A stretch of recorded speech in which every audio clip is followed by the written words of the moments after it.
Premier sujet de ce bocal local avec la compagnie Grand Maximum. Sébastien Lazenec, bonsoir. Bonsoir. Vous êtes metteur en scène oui. de cette compagnie Grand Maximum. Vous jouez Les comédiens ne tournent pas le dos au public. 3-4 juillet à Arnage, donc 3 et 4 c'est demain et après-demain pour toujours les gens qui nous regardent en direct.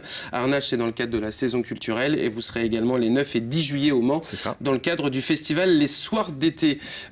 Cette pièce, Les comédiens ne tournent pas le dos au public, on va raconter rapidement l'histoire, c'est qu'en fait c'est une troupe de théâtre avec 2 metteurs en scène, 13 comédiens qui ouvrent une de leurs séances de répétition au public. C'est ça, exactement. Ouais. Alors les comédiens ne tournent pas le dos au public, j'ai envie de dire heureusement, finalement dans une pièce de théâtre. C'était pourquoi? C'était pour dire qu'effectivement c'est toujours un peu compliqué de montrer ce qui peut se passer au sein d'une troupe. Oui, c'est ça. Puis cette expression il faut pas tourner le dos au public, c'est quelque chose qui revient souvent quand on travaille, quand le métier d'acteur, quand on est en préparation.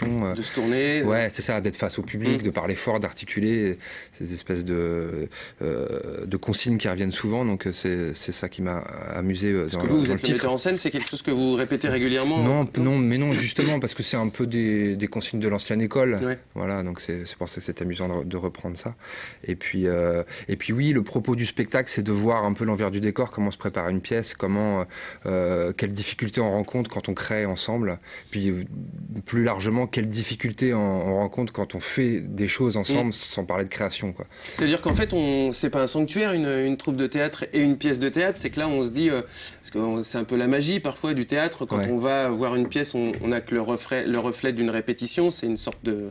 ça sanctionne, hein, voilà, des répétitions. Là, vous montrez comment on l'a fait, finalement. Ouais, c'est ça, c'est un moment de recherche. C'est même pas une répétition, parce que à la limite, une répétition, c'est qu'il y a déjà quelque chose qui est en place. Donc on répète, qu'on refait un texte, qu'on refait des scènes. Là, on est sur une période où l'espèce de fausse compagnie là qu'on vient voir est en train de chercher. Donc il y a rien de mis en place, ils improvisent. Et puis les 2 metteurs en scène et la directrice artistique du projet, les faux, essaient de les orienter. Et puis ça se passe pas forcément comme ils ont envie, quoi. Vous précisez à chaque fois les faux, c'est encore ça aussi la compagnie du Grand Maximum, c'est qu'il va falloir pour le spectateur chercher ce qui est le vrai du faux. Ouais, on a essayé même plus encore dans cette création-là de brouiller les pistes et dans le jeu, essayer d'avoir un jeu le plus naturel possible et que le spectateur puisse se demander à des moments si ça décroche pas, est-ce que ça c'est prévu, puisque la répétition va évidemment pas se passer tout le temps comme il faudrait, donc ça va décrocher. Donc on essaie d'être sur cette limite-là, la vraie, qu'est-ce qui est vrai, qu'est-ce qui est faux, qu'est-ce qui est improvisé, qu'est-ce qui est réel. Ça démarre sur une phrase, enfin en tout cas, l'homme est un loup pour l'homme en fait. C'est à partir de là que vous avez construit ce spectacle, ce projet?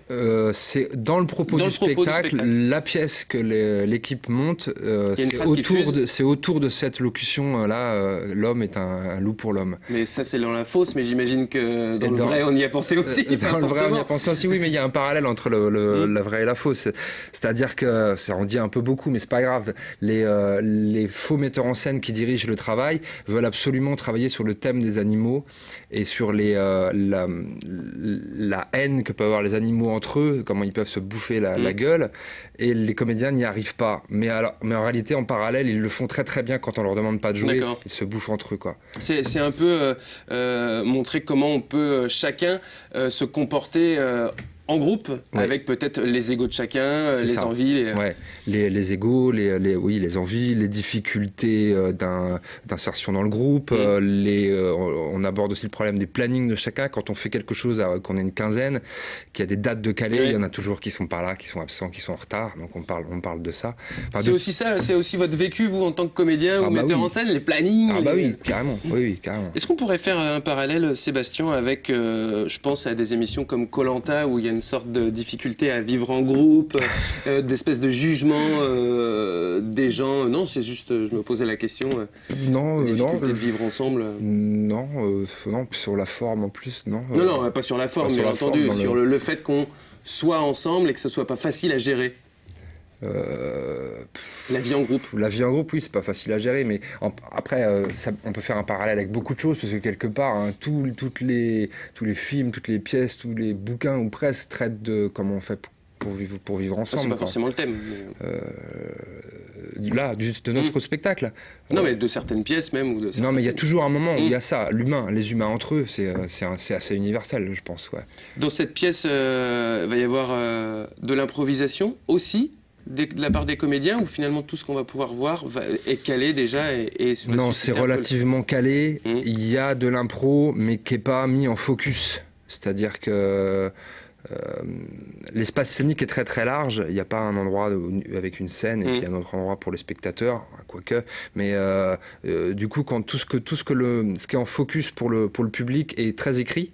Après, quand les comédiens, les personnages sont dispersés un peu aux alentours, là, ils se permettent d'improviser, de sortir des choses, toujours sur des rails, dans un cadre assez précis. Mais là, il y a un peu d'impro. Encore une fois, le spectateur ne sera pas simplement spectateur. Il sera amené, en tout cas, à se questionner, à réagir assez près des comédiens. Ouais, il y a une relation, un rapport au public qui est relativement intime quand même.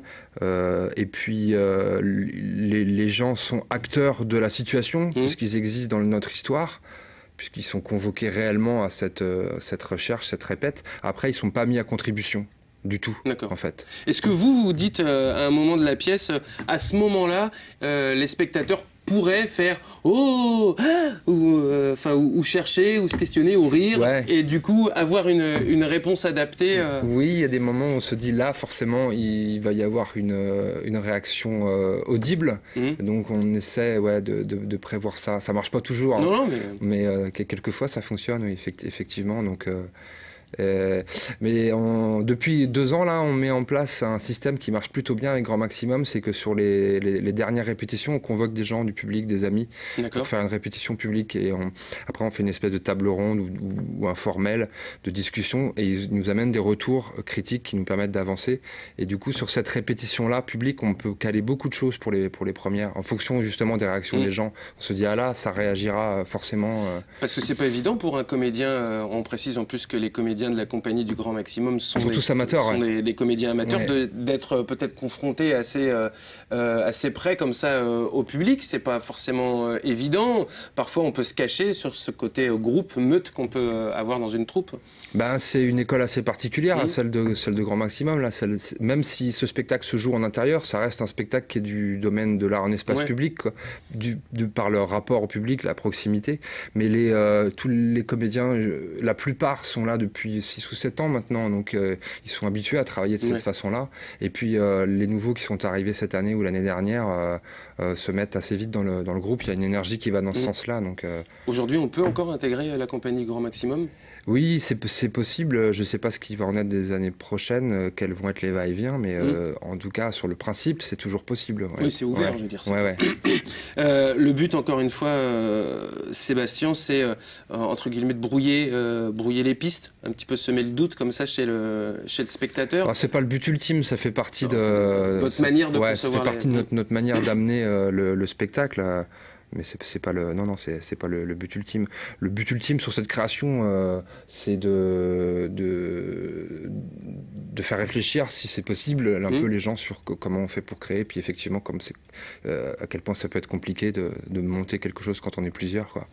Il y a eu notamment beaucoup de débats. Alors je vais faire un petit peu, je vais aller un peu plus loin. Il y a eu beaucoup de débats sur les intermittents, sur des choses comme ça. Là, on rentre dans une phase de création. L'intermittence est censé évidemment pouvoir favoriser la création. Vous pensez que sur cette pièce-là peut dire aux gens, bah oui, une pièce de théâtre, c'est pas simplement 5 répétitions le mardi, le mercredi, le jeudi de telle semaine et ensuite la semaine d'après, et une restitution sur scène, c'est aussi toute une phase d'écriture en amont.